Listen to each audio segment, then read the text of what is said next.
All right, but before we get started, I do want to say that there are 101 ways to make money in real estate. Okay, there is no right way, wrong way. You have to find what works for you, and you have to find, um, you know, the tools that are going to get you where you want to go as far as how you want to scale your business. Okay, it's all about the tools. Definitely is all about the tools. Okay, so first we want to talk about the home buyer's journey. All right, before we can determine whether we have a long pipeline or a short pipeline, we first have to discuss about the home buyer's journey. All right, and depending on where your funnel comes in, or the top of your funnel, your attraction mechanisms, will govern what type of avatar you are seeking to attract. Okay, let me just put it that way. My marketing is all attraction based. Okay, all right. So when we think in terms of the home buyer's journey, typically that can run anywhere from 6 to 12 months. Also, it can go 2 years or more, honestly. Okay, that's why you really have to learn to appreciate the value of a consumer's contact information. Okay, you really have to understand the value of that is long term more so than short term. Okay, all right. And when you grasp that, when you understand how much it costs to generate that lead, the long term value of it over the term of 10 years, 5 years, 10 years, 15 years, right? I have clients that I've served for 15 or 20 years. That is invaluable to me. Okay. All right. So the scale of the home buying journey, for example, husband and wife are, tootling around, they're looking to maybe rent their first house together, right? And they don't even have a clue that maybe they could qualify to buy a home. Okay. So that is at the very long spectrum of the home buyer's journey. That is before, I call it the point of inspiration, right? They're renters maybe. And the point of inspiration is when they get the idea that they can even begin to qualify for a loan. Okay. Now, they're renting, they still haven't gotten that far. They've just been inspired. All right. So along their journey, they're going to educate themselves. 6 to 12 months down the road, they may be better prepared to pull the trigger, wouldn't they? Right? 18 months even, you know what I mean? They got to get out of that lease and they got to have time to buy. Okay. So 6, 12, 18 months. That's kind of a long pipeline. Okay. All right. So let's go ahead and I want to just reiterate these questions that I put out to you in the email this week. Do you feel like you meet your prospects at the very beginning of their home buying journey, or maybe in the middle, or maybe towards the end of their journey? Okay. Towards the end, if you're just working, I'll get to what I feel like a short pipeline is in a little bit. But a long pipeline, for example, is going to attract those people who are in the inspiration stage, right? They're going to be first-time home buyers, maybe. They're going to be inspired by your marketing. You want to kind of analyze where those buyers are coming from. For example, if you're generating that first-time home buyer and you're going to nurture them along, that's a long pipeline. If you're going to just make cold calls and pound the phone and get a transaction and not nurture, that's a short pipeline. Okay. That is a, live or die pipeline, right? If you don't continually do that activity consistently, you've got no more business, right? So that is a very short pipeline, for example.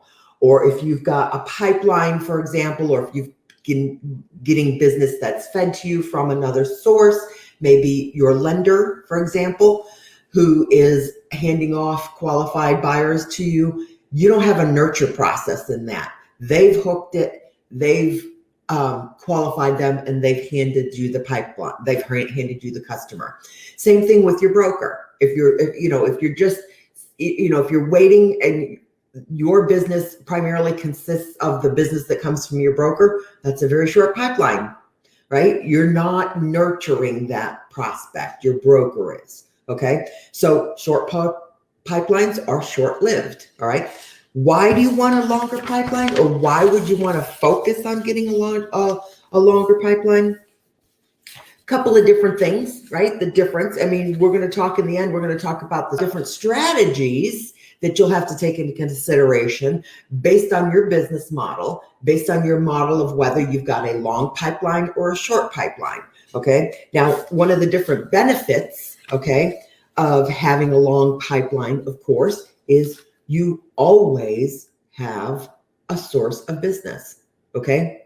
You always have a source of business. A long pipeline is going to prevent that roller coaster feeling with that you're a fat cat one month and lean and mean the next, because you pound the phones with a short pipeline, or you take the business that comes to you from your broker, or maybe you got dumped a couple of leads from your lender, something that flurries you to do business, or flurries you to take care of and serve all of these transactions, and you drop the ball, right, on working a longer pipeline. And when that business closes, then of course you're back to square one, right?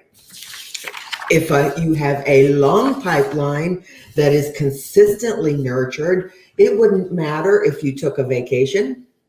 It wouldn't matter if you were sick for a month, God forbid, right? Because that's happened to me.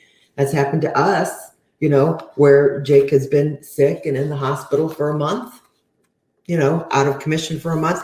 But our pipeline continues to grow because we don't depend on our physical beings generating new business. Okay. All right. So a long pipeline will afford you that comfort of knowing that your business is always going to be more sustainable. Okay. Now, another decision, obviously, that is going to be impacted on whether or not you've got a long pipeline or short pipeline is your marketing, of course. Okay. Now, if you've had an opportunity to download the worksheet that I put in the group for you, the Marketing Master Plan Pain Point Worksheet, I want you to grab this, because when you understand what your pipeline consists of, right, and you understand where your business is generated from, right, the next piece to that puzzle is to craft marketing messages that are going to continue to attract that consumer to you. Okay. So until you nail down, all right, what your consumer actually is, where they're coming from, how long they're with you, how long they're in your pipeline, how long you have to nurture them, you're not going to determine until what kind of message that you've got. Okay. So the Pain Point Worksheet should help you. Okay. For example, I'm going to do a couple of examples here for you. The situation is this: we're looking for the pain point and we want the solution, because our marketing message is going to deliver the solution. Okay. So for example, I'm in a first-time home buyer market. I'm right between Orlando and Daytona Beach. Okay. So my avatar typically is a first-time home buyer. You may have a completely different market than me. All right. So you've got to know what sells in your market. And I'm going to suggest you stay with what sells in the middle, not the high end, not the low end. If you're just getting started, you want to do business, you want to sell what is the bulk of your market. You want to be in that, okay, in that niche first. Somebody's hitting my website. All right. So for example purposes, for my situation for my buyers is they don't have any down payment money. Okay. That's the situation. What prevents your buyers from buying? First-time home buyers typically don't have down payment money. For example, they've got credit score problems. They don't have confidence. right? Or maybe they haven't even developed credit yet, okay? Maybe they just need more room, okay? Maybe they're not renters. Maybe they're, maybe you're in a market where you've got people are selling their first home and upgrading, right? So they need more room. What are the reasons why people sell their home and buy a different one? Maybe they've got a baby coming on the way. When you're in Central Florida, spring and summer is just newlywed season, right? So I happen to know that of my market. So in spring and summer, I typically will run an ad that is targeted to newlyweds, okay? And I just consistently will run that. And it's a very simple ad, right? But it's designed to attract them into my audience so that I can nurture them, okay? Because newlyweds buy their first home, okay? So you've got to know what triggers your buyers in your market. And until you know where they come from, okay, how long they're in your pipeline for, okay, and what was the conversion trigger? For example, a first-time home buyer, let's look at my first example, no down payment, okay? My conversion trigger is to solve that problem. Now, in my market, we have a first-time home buyer down payment assistance program, down payment closing costs, okay? So I can literally put a buyer in a house with less than $2,000 out of their pocket, a first-time home buyer if they're qualified, okay? So a lot of my marketing is geared towards solving my avatar's problem by offering, ask me how, right? Right? Ask me how. My main marketing message is buy a home with little or no money out of pocket. Ask me how. Right? Okay. I've practically built my entire business for 20 years off that tagline. Okay. Because that's our niche here, is first time home buyers. And you've got to know what your avatar is, know their pain point, and that's knowing their solution. Okay. Same thing, low credit score or different credit scores. Or, lower credit scores. Part of our first-time homebuyer program requires that credit score to be a certain percentage. Okay, so boom, if they're going to fall out of that, if they can't qualify for that, that's their pain point. Okay, so I got to deliver a solution for that. Okay, I don't just, send them on their way, right? I plug them into credit repair specialists. I provide them with a first-time homebuyer digital course that walks them through step-by-step what they've got to do to look good on paper. Now that's a little, above and beyond KCM. I've developed a whole platform for my first-time homebuyers, okay? You can absolutely just use some of the KCM Keeping Current Matters content and those booklets and that kind of thing, okay? So things like that. No credit score, okay? People who are first-time home buyers, they're renters, maybe they don't have a score. One solution we have is I happen to be able to tell them where they can go to generate some credit references, okay? Selflender.com, for example. I think it's self.com now, but it used to be selflender.com. These are resources that I have specifically looked into and researched so that I had tools that I could deliver to my avatar, my first-time home buyer who has no credit. Okay, 6 to 12 months, let's get some lines of credit established, okay? I love selflender.com because you're not putting yourself in debt, right? I do not like debt. It's easy to go open a credit card or 2 or 3, but I don't advocate credit in any way, shape, or form if I can avoid it. But selflender.com, for example, they can create an account with Selflender. They can choose their term, their monthly payment, and they create the account. And all of their payments report to all 3 credit bureaus, but their money goes into a certificate of deposit. And at the end of their term, they get all of their money back except for a small fee. Okay. So they have created the lines of credit by saving, okay, and developing that payment history. So these are tools and resources that I have at my fingertips because I have worked first-time home buyers for so long. That's my avatar, okay? So you have to drill down what your avatar is and what your market provides you, okay? And you have to decide whether you want a long or a short pipeline.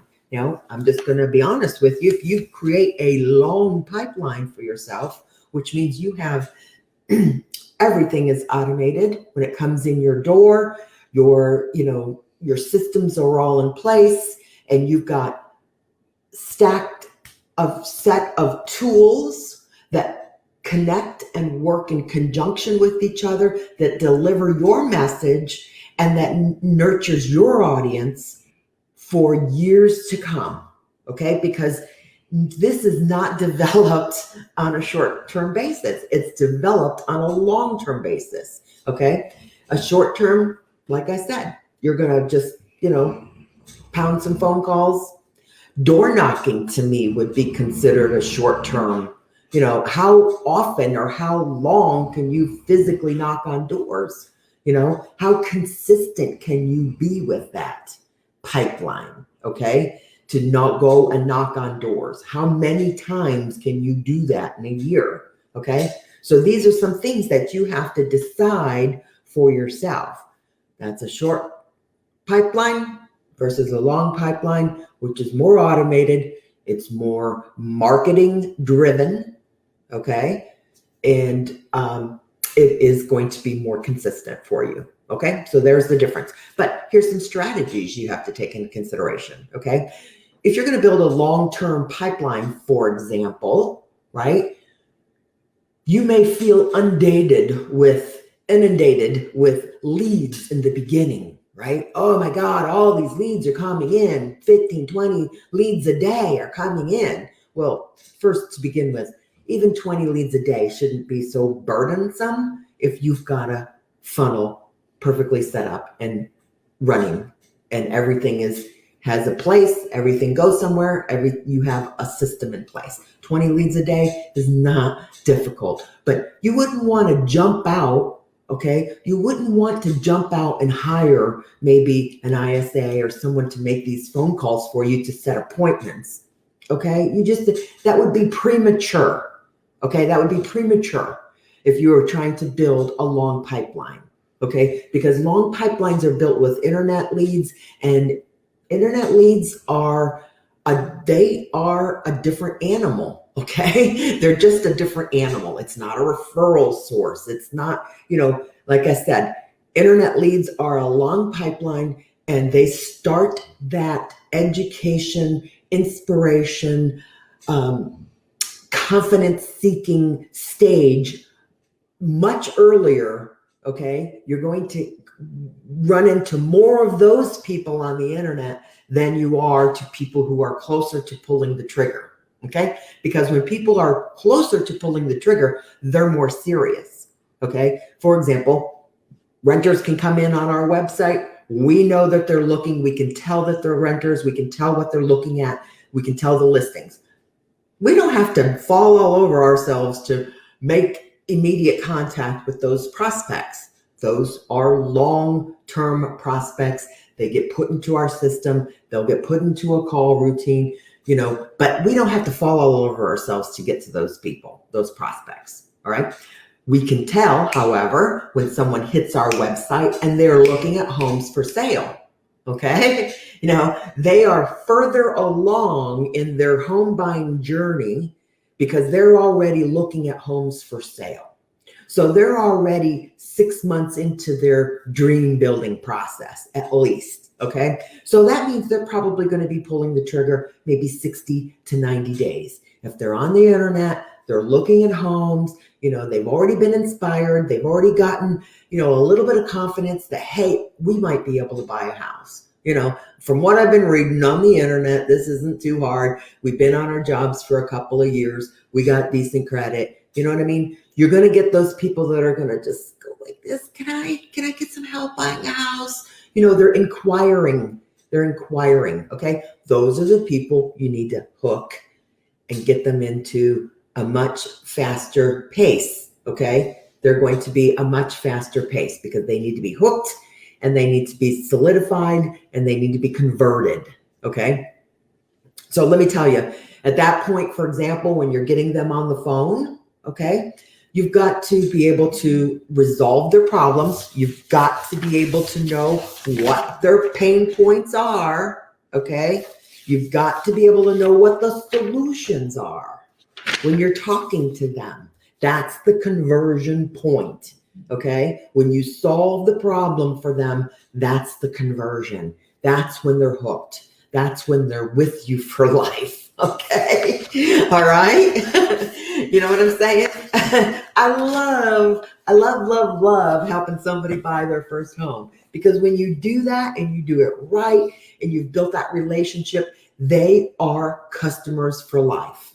They truly are, okay? Who are they going to go to? You know what I'm saying? Who are they going to go to when they're ready to buy their next home or when a family member is ready to buy? They are so grateful, okay? If you don't have first-time home buyers, I know some of you got, you know, different markets, different, you know, one of you sells ranches, another of you sells vineyards, for crying out loud. You know what I mean? Everybody's in a different market. Everybody's got a buyer. Everybody's got pain points. Everybody's got to have those solutions.